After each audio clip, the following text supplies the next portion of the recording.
Question number 2 of Cauchy's theorem. सबसे पहले identification पे डिस्कस करते हैं। आइडेंटिफाई कैसे करोगे? इंटीग्रेशन है क्या चेक करो, इसमें है। डिवाइड में इक्वेशन में z है क्या चेक करो, इक्वेशन में z के टर्म्स में। लेकिन डिवाइड में भी आना चाहिए, एक फैक्टर आना चाहिए, दैट इज z माइनस और z प्लस नंबर होना चाहिए, कुछ भी एक फैक्टर डिवाइड में। तो है ना z माइनस 1, तो ऐसा डिवाइड में फैक्टर रहेगा और z के टर्म्स में इंटीग्रेशन रहेगा, तो ये हो गया कॉचीज। और कुछ लिखा है क्या पे? अगर यही सम, ये सेम सम हम लोग रेसिड्यू से भी सॉल्व कर सकते हैं, लेकिन वहां पे मेंशन किया होगा solve by residue, solve by residue, तो रेसिड्यू से करेंगे। लेकिन नहीं मेंशन किया तो कॉची थ्योरम से मेंशन करना। और अगर ये नहीं आया, डिवाइड का टर्म नहीं आ गया, तो आपको क्या करना है? यहाँ पे कॉम्प्लेक्स इंटीग्रेशन का मेथड यूज करना है। लेकिन ये भी कॉम्प्लेक्स इंटीग्रेशन है, लेकिन इसका वेरियस मेथड है, that is Cauchy's theorem.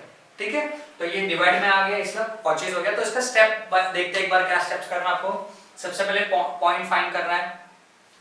Second, वो पॉइंट जो मिला उसको चेक करना है वो इनसाइड या आउटसाइड है। उसके लिए कंडीशन दिया हुआ है, यहाँ पे कंडीशन दिया है, देखो mod of z is equal to 2। mod of z ये सर्कल का कंडीशन है। इफ इनसाइड, अगर वो इनसाइड रहेगा, आउटसाइड रहेगा तो डायरेक्ट आंसर 0 होता है। लेकिन इनसाइड रहेगा तो उस जो रिमेनिंग f of z है वो लेना आपको। अभी f of z कहाँ पे होता है? जो फैक्टर है वो इनसाइड है ना, तो उसके ऊपर का जो टर्म है वो हो गया f of z। n क्या है? यहाँ पे पावर में जो रहेगा वो n होता है, और z0 हम लोग कैसे निकालते हैं बताते हैं मैं आपको। देन जो f of z मिलेगा उसको n-1 टाइम डिफरेंशिएट करना है। मतलब n-1 यहाँ पे पावर कितना है मुझे बताओ, यहाँ पे 4 है ना, तो 4-1 3 टाइम्स डेरिवेटिव करना है। और फाइनली वो जो आंसर मिला उसमें z0 का वैल्यू पुट करना है। क्या करना है? z0 का वैल्यू पुट। तो सबसे पहले मैं एक काम करता हूँ, स्टेप 1 फॉलो करता हूँ, फाइंड द पॉइंट। कैसे फाइंड करते हैं point 1? Take denominator is equal to 0। अभी डिनोमिनेटर क्या है मुझे बताओ यहाँ पे। So denominator is equal to z minus 1 raised to 4 is equal to 0. Then z minus 1 is equal to 0. Power 4 यहाँ पे आएगा तो 0 होगा, तो z is equal to कितना मिला आपको? 1. That means z0 का भी वैल्यू वही होता है 1, ये z0 एक्चुअली। लेकिन बट z क्या होता है? x plus iy होता है। z क्या होता है? x plus iy, ये z का फॉर्मूला है। ठीक है, आपके लिए लिखा है मैंने, नहीं ये रेड वाला नहीं लिखा तो भी चलेगा। z की जगह पे x plus iy लिखा। अभी कंपेयर करो, यहाँ पे x is a real term और राइट हैंड साइड पे 1 is a real term, and y is imaginary term. तो यहाँ पे y, यहाँ पे इमेजिनरी टर्म है क्या? नहीं, 0 है वो। सो आपका पॉइंट एग्जैक्टली पॉइंट क्या हो गया? 1,0। ये पॉइंट नहीं लिखा तो भी चलेगा, x y मिल गया, खत्म, ये हो गया पॉइंट, मिल गया। Step 1 find point. कैसे किया आपने? डिनोमिनेटर को 0 लेना है और उसको सॉल्व करना आपको, तो आपको x एंड y मिले। पहले z मिलेगा, वो z0 होता है, उसमें z की जगह पे x plus iy डाल दो। Real term is compare with x, imaginary term compare with y। Next second step, check point is inside or outside. ये पॉइंट मिला ना आपको 1,0 और x का वैल्यू 1 है, y का वैल्यू 0 है, तो ये इनसाइड या आउटसाइड चेक करना है। लेकिन चेक कहां पे करोगे? उसके लिए आपको कंडीशन पता होना चाहिए। तो कंडीशन क्या दिया है? देखो दिया होगा condition, mod of z is equal to 2। लेकिन z क्या होता है? x plus iy। so here mod of x plus iy is equal to 2। और mod कैसे सॉल्व करते हैं? x square plus y square इन रूट होता है, वो रूट वहां पे गया तो स्क्वायर होगा, तो it's 2 square। x square plus y square is equal to 2 square। Then put करो, अभी आप लोग क्या करो, x का वैल्यू कितना? x का वैल्यू यहाँ पे 1 एंड y का वैल्यू 0, इसमें पुट कर दो क्योंकि चेक करना है ना मुझे। तो 1 पुट अप किया तो क्या होगा? 1 स्क्वायर, y का value 0 square is equal to 2 का स्क्वायर होता है 4। तो मुझे तो ये 1 4 से लेस है या ग्रेटर है? तो 1 इज लेस देन 4। सो ये पॉइंट 1,0 इज इनसाइड। ये इनसाइड पॉइंट, कौन सा पॉइंट है? इनसाइड पॉइंट है। और अगर ये इनसाइड हो गया, अगर आउटसाइड होता तो आंसर डायरेक्टली 0 लेते, लेकिन इनसाइड होता तो आपको सॉल्व करना पड़ेगा ना आगे। तो हम लोग सॉल्व करते हैं step 3। So here step 3 is क्या स्टेप 3 करेंगे हम लोग? सबसे पहले एफ ऑफ जेड कैसे फाइंड करेंगे? आपके पास इक्वेशन है ना, तो ये नीचे वाला पॉइंट इनसाइड है, तो ये न्यूमरेटर में जो रहेगा वो एफ ऑफ जेड होगा। मैं यहाँ पे चाहिए तो आपके लिए एक बार लिख देता हूँ। ये इक्वेशन क्या है? e raise to 2z upon z minus 1 raise to 4dz।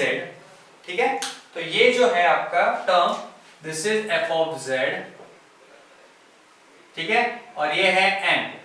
सो जरा कंपेयर करके बताओ मुझे, f of z is equal to e raise to 2z, then n का वैल्यू 4 है, एंड z0 क्या होता है? ये जो मिला ना आपको 1, यही आपका z0 होता है। मिल गया तीनों वैल्यूज। नेक्स्ट स्टेप क्या करोगे आप लोग इसका? अब इसको डिफरेंशिएट करना आपको। कितने टाइम डिफरेंशिएट करोगे? n-1 टाइम डिफरेंशिएट करोगे। तो यहाँ पे करता हूं मैं, differentiate f of z 4-1, that is 3 times. कितने बार टाइम्स करोगे? 3 टाइम्स डिफरेंशिएट करोगे आप लोग। f of z को 3 टाइम्स डिफरेंशिएट करना है। सो हियर सबसे पहले मैं सिंगल डेरिवेटिव करता हूं, f dash of z, derivative of function of z क्या है? e raise to 2z। क्या होगा फर्स्ट डेरिवेटिव? क्या होगा? e रेज टू 2z का derivative e raise to 2z into again derivative of 2z is 2। ये हो गया फर्स्ट डेरिवेटिव। अगेन डिफरेंशिएट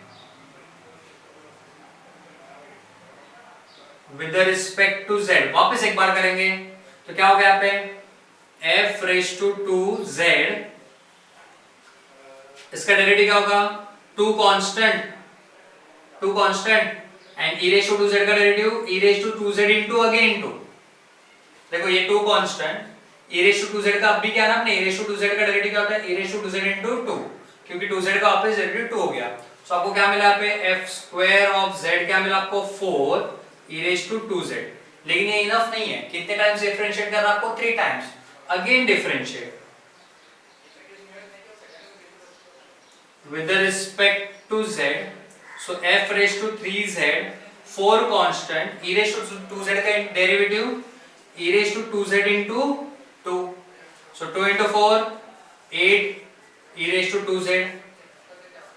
ये हो गया इसका आंसर। क्लियर है? नेक्स्ट स्टेप क्या आपको करना है? स्टेप 4 करना है। क्या करना है स्टेप 4? जो आंसर मिला उसमें पुट करना है z का वैल्यू z0 करके। So step 4 is, Step 4, put z is equal to z0, z0 का वैल्यू कितना है यहाँ पे? 1 in f raised to 3 of z। इसमें पुट अप करना आपको, तो f raised to 3 मतलब 3 टाइम्स डेरिवेटिव, उसमें मैंने z 8 e raised to 2, z का वैल्यू कितना है? 1 पुट किया, तो आपको क्या मिला यहाँ पे? 8 e raised to 2। ये आंसर मिल गया आपको, मिल गया ये value. Then step 4, step 5 final step, formula apply करना आपको।